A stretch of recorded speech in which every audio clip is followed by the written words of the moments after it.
होली के बाद बसोड़ा पूजा करने का विधान है, जिसमें माता शीतला की पूजा की जाती है और बासी भोजन से उनका भोग लगाया जाता है। शीतला पूजन किस दिन करना सर्वश्रेष्ठ रहेगा? किस दिन शीतला माता की सप्तमी और अष्टमी है? नमस्कार दोस्तों, सनातन स्तुति में आपका स्वागत है।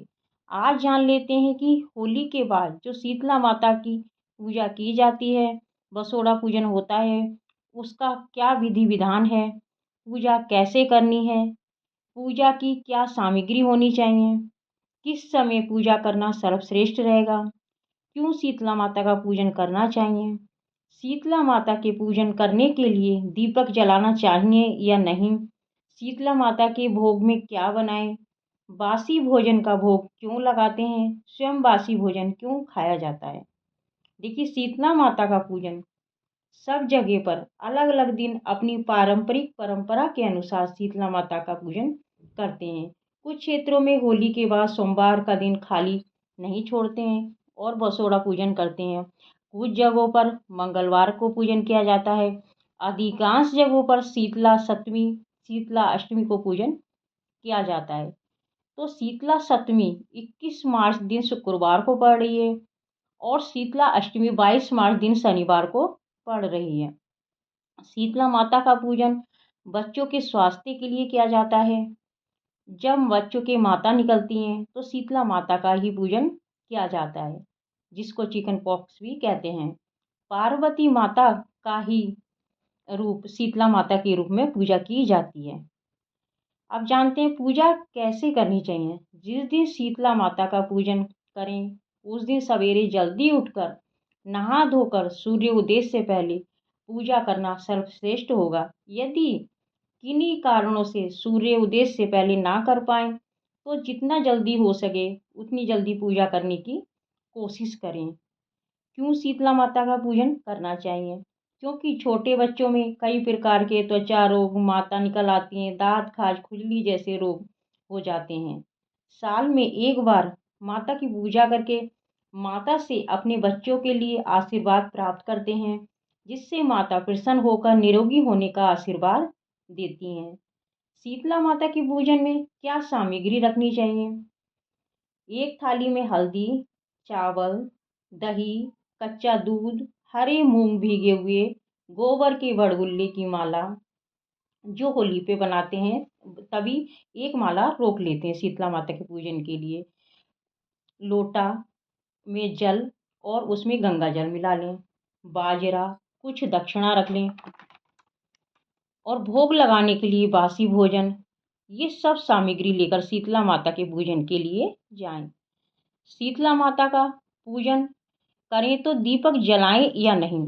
शीतला माता के का पूजन जब करें तो माता को ठंडे जल से स्नान कराएं, कच्चा दूध चढ़ाएं और माता को हल्दी का तिलक लगाएं, कलावा आदि वस्त्र के रूप में चढ़ाएं, भोग लगाएं, लेकिन आप दीपक प्रज्वलित ना करें।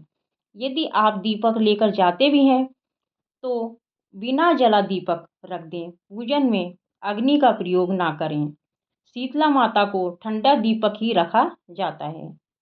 अब जानते हैं कि भोग में क्या बनाएं। वैसे तो अधिकांश घरों में एक दिन पहले ही रसोई को स्वच्छ करके खाना बनाकर रखा जाता है, जिसमें मीठे चावल, मीठी पूड़ी, हलवा आदि बनाया जाता है। यदि आपके यहाँ कोई बासी भोजन ना खाए तो आप रात में मीठे चावल बनाकर रख लें और सवेरे मीठे चावल व दही से माता को भोग लगाएं। वही प्रसाद परिवार में सब लोग थोड़ा थोड़ा ले लें। पूजन वाले दिन पहला निवाला ठंडा ही खाएं। अब जान लेते हैं कि बासी भोजन का भोग क्यों लगाते हैं। संक्षेप में पौराणिक कथा है कि एक बार शीतला माता सवेरे सवेरे पृथ्वी लोक में भ्रमण करती हुई इस विचार से आई कि मेरी पूजा लोग कैसे करते हैं, मेरे मंदिर हैं या नहीं है। माता शीतला ने एक बूढ़ी स्त्री का रूप धारण किया, रास्ते से गुजर रही थी। ऊपर से किसी ने उनके ऊपर गर्म चावल का मार डाल दिया और वे चिल्लाती हुई घूम रही थी, कोई ठंडा पानी डाल दो। उनकी किसी ने मदद नहीं की। जब एक कुम्हारी ने देखा तो उसने अपने घर में बूढ़ी स्त्री को फटी हुई चादर पर बैठा दिया और उन्हें रात की बनी हुई राबड़ी दही मिलाकर खिला दिया, जिससे उन्हें ठंडक महसूस हुई।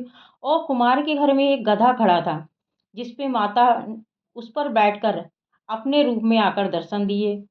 उनके एक हाथ में जो झाड़ू थी, उससे कुम्हार के घर की दरिद्रता झाड़ दी, और माता के हाथ में जो कलश था, उसका जल देकर कुम्हार से कहा कि अपने घर के चारों ओर छिड़क दो, और जिससे उसके घर का सुरक्षा घेरा बन गया। माता ने कहा कि कल पूरे गांव में आग लगेगी, बस तेरा घर बचेगा। और माता अंतर ध्यान हो गई। अगले दिन वैसा ही हुआ। जब पूरे गांव में आग लगी, कुम्हार का घर बचा। तब सबने राजा से जाकर कहा कि कुम्हार के घर में आग नहीं लगी है। तब कुम्हार से पूछा, और उसकी पत्नी ने सब कुछ बता दिया राजा को। तभी से राजा ने माता का मंदिर बनवाया, और पूरे गांव में घोषणा करवा दी गई कि हर साल कोई भी इस दिन चूल्हा नहीं जलाएगा, और बासी भोजन का भोग माता को लगाया जाएगा, और स्वयं भी बासी भोजन करेंगे। तभी से माता को बासी भोजन का भोग लगाया जाता है, जो शीतलता का प्रतीक है। जब माता का पूजन करके आए, तब लोटे में थोड़ा जल वापस लेकर आए, अपने घर के दोनों द्वारों पर चढ़ाएं, थोड़ा जल अपने पूरे घर में छिड़कें। जब शीतला माता का पूजन करने के बाद नीम का पूजन भी करें। नीम के वृक्ष को भी हल्दी कुमकुम लगाकर जल चढ़ाएं। यदि नीम का वृक्ष उपलब्ध ना हो, तो नीम की डाली में को मंगाकर पूजा कर सकते हैं। इसी के साथ वीडियो समाप्त करती हूँ। वीडियो थोड़ा सा भी अच्छा लगे तो लाइक ज़रूर करना, कमेंट में जय शीतला माता ज़रूर लिखें। चैनल पर पहली बार हैं तो सब्सक्राइब ज़रूर कर लेना। नमस्कार।